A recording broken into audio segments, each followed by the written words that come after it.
Good morning student. कल हमने पढ़ा था जड़त्व के बारे में, आज हम पढ़ेंगे द्रव्यमान। तो द्रव्यमान क्या होता है?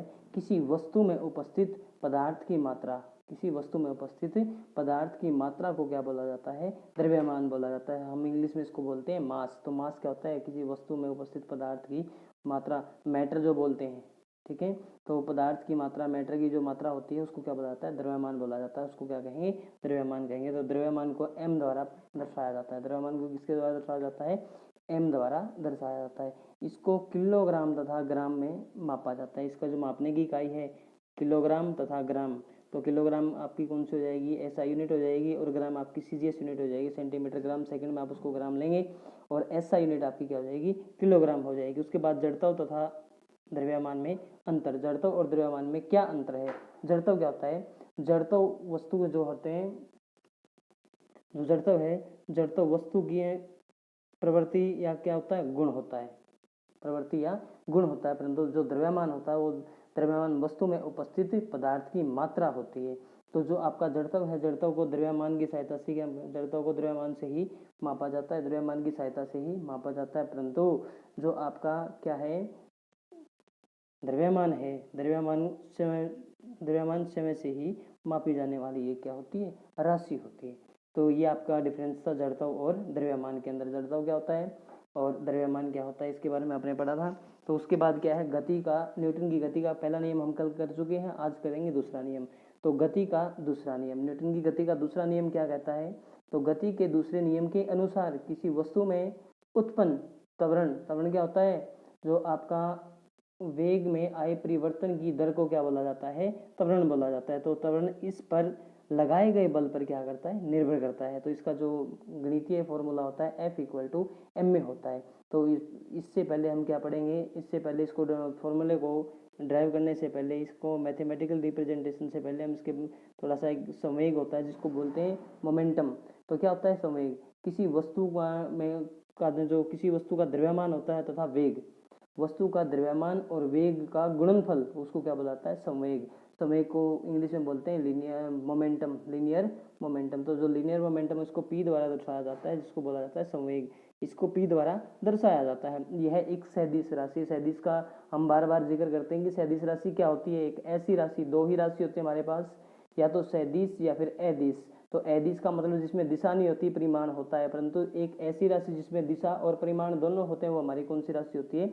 सदिश राशि होती है। तो ये हमारी कौन सी राशि हो जाएगी? सदिश हो जाएगी, क्योंकि इसमें दिशा और परिमाण दोनों चीज क्या है? इसके अंदर है। तो इसका एसआई मात्रा क्या हो जाएगा? किलोग्राम मीटर पर सेकंड हो जाएगा, किलोग्राम मीटर पर सेकंड। एवं जो आपका p है, p = mv। m क्या है? द्रव्यमान, और v क्या आपका? वेग है। संवेग में परिवर्तन, संवेग में परिवर्तन, जब द्रव्यमान में परिवर्तन हो या फिर वस्तु की गति में परिवर्तन हो, तो तभी किस में परिवर्तन आएगा? संवेग में परिवर्तन आएगा। मतलब मोमेंटम में चेंज कब आएगा? या तो वस्तु की गति कम हो या फिर ज्यादा हो जाए, या फिर वस्तु का जो द्रव्यमान है वो कम हो जाए या फिर ज्यादा हो जाए। किसके ऊपर? किसी वस्तु के संवेग में परिवर्तन के लिए बल की आवश्यकता होती है। किसी वस्तु के संवेग में परिवर्तन के लिए हमें किसकी आवश्यकता होती है? बल की आवश्यकता होती है। यह वस्तु पर लगने वाले असंतुलित बल। असंतुलित बल का मतलब क्या होता है? जो हम किसी वस्तु के ऊपर बल लगाते हैं, जो वस्तु के अंदर क्या करता है? गति प्रदान करता है। अगर संतुलित बल लगेगा तो वस्तु क्या नहीं करेगी? मोमेंट नहीं करेगी, क्योंकि उसका परिमाण क्या हो जाएगा? शून्य हो जाएगा। तो टोटल फोर्सेज हमारे अप्लाई किए गए फोर्स का परिमाण कितना होगा? शून्य हो जाएगा। तो वस्तु क्या नहीं करेगी? गति नहीं करेगी। तो गति नहीं करेगी तो हमारा बल कौन सा होगा? संतुलित बल हो जाएगा। लेकिन ये हमारा कौन सा बल है? असंतुलित बल। असंतुलित बल का मतलब है जो लगाया जाने वाला फोर्स है, उसके अपोजिट में, जो उसके विरुद्ध में जो फोर्स लग रहे हैं, उससे क्या होगा? ज्यादा होगा, जिससे उसकी गति क्या करती है? दिशा बल के समानुपातिक हो। वस्तु का द्रव्यमान m है, वस्तु का प्रारंभिक वेग u है, वस्तु का अंतिम वेग आपका v है। तो क्या होगा? वस्तु द्वारा परिवर्तन के लिए लिया गया समय आपका क्या हो जाएगा? t हो जाएगा। तो प्रारंभिक वेग m u, तो प्रारंभिक संवेग होगा आपका, वेग नहीं, प्रारंभिक संवेग आपका क्या हो जाएगा? m × u। u आपका प्रारंभिक वेग था ना, तो मास से इसको हम क्या कर देंगे? मल्टीप्लाई कर देंगे, तो p1 हो जाएगा। अंतिम वेग संवेग आपका क्या हो जाएगा? mv, जिसको p2 से हम क्या करेंगे? डिनोट करेंगे। तो वेग, संवेग में आए परिवर्तन, संवेग में आय परिवर्तन, बल किसके समानुपाती होता है, संवेग में आय परिवर्तन।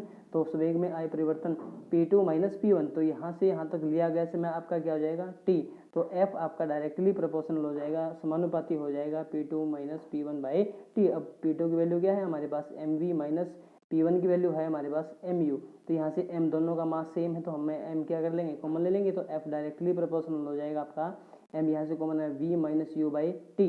तो अब यहाँ से v minus you by T, तो v minus you by T क्या होता है, वेग में आय परिवर्तन की दर को क्या बोला जाता है, त्वरण बोला जाता है, और जिसको a द्वारा दर्शाया जाता है। तो वेग में आय परिवर्तन v minus you by T, तो इसको हम a द्वारा क्या करेंगे, प्रदर्शित करेंगे, तो f हमारा किसके प्रोपोर्शनल हो जाएगा, यानी f समानुपाती हो जाएगा मास मतलब द्रव्यमान इंटू त्वरण। तो द्रव्यमान इंटू त्वरण के क्या होगा, समानुपात हो जाएगा। अब इसको समानुपात के सिंबल को हटाने के लिए मैं कांस्टेंट यूज करेंगे जिसको बोला जाता है के को बोलेंगे अनुपातिकता का स्थिरांक। तो ये हमारा क्या हो जाएगा, F equal to 1 newton, mass 1 kilogram, त्वरण 1 मीटर पर सेकंड होगा। तो आपकी के की वैल्यू कितनी आ जाएगी, 1 आ जाएगी। तो F हमारा किसके बराबर हो जाएगा, ma के बराबर हो जाएगा। तो आप करेंगे न्यूटन सेकंड लॉ तक का